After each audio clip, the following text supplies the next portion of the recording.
नुआपड़ा उपनिर्वाचन रे एमिति कौन अवस्था हैला भांगी पड़िले नवीन पट्टनायक। भोट गणति देखी पूरा चिंतारे पड़गले नवीन पट्टनायक।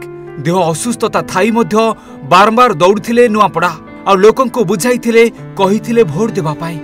नवीन पट्टनायक पूरा विश्वास करथिले जेमिति 2019 रे लोक माने एक नंबर करी नवीन पट्टनायक दल को भोट देइथिले सेमिति एथर मध्य बहु मतरे जिताई देबे।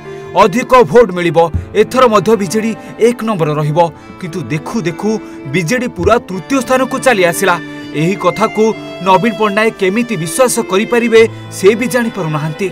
हां आज्ञा नवीन पट्टनायक आशा रखिथिले पूर्व थर परी नुआपड़ावासी एथर मध्य नवीन पट्टनायक को बहुत भल पाइबा देबे। पुणी एही उपनिर्वाचन रे एक नंबर करदेबे किंतु सबो फिका पड़गला। हां आज्ञा नुआपड़ा उपनिर्वाचन रे बीजेडी छिड़ा होइतिबा स्नेहागिनी छुरिया पूरा तृतीय स्थान को चली जाइछंती, जहां देखि चिंतारे पड़ी जाइछंती नवीन पट्टनायक।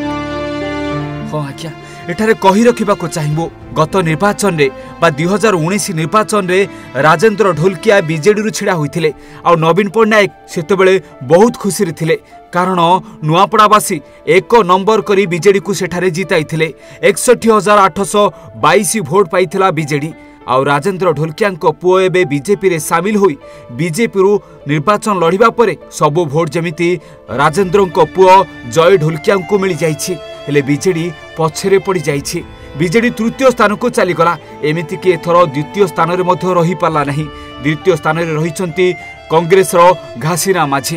हां आज्ञा वर्तमान सूचना अनुसार भारतीय जनता पार्टी जय ढोलकिया को मिली 1,22,898 भोट। सेपटे घासीरा माझी को 39,987 भोट मिलता बेले सेपटे बीजेडी स्नेहागिनी छुरिया को मिली 38,011 भोट जी कि तृतीय स्थान में रही जाइछंती। आ एही दृश्य को बा एही भोट गणितर छवि को देखिले नवीन पट्टनायक को भारी दुख लगुथिबो कारण से असुस्थता थाई मध्य नुआपड़ा को बारंबार जाइथिले।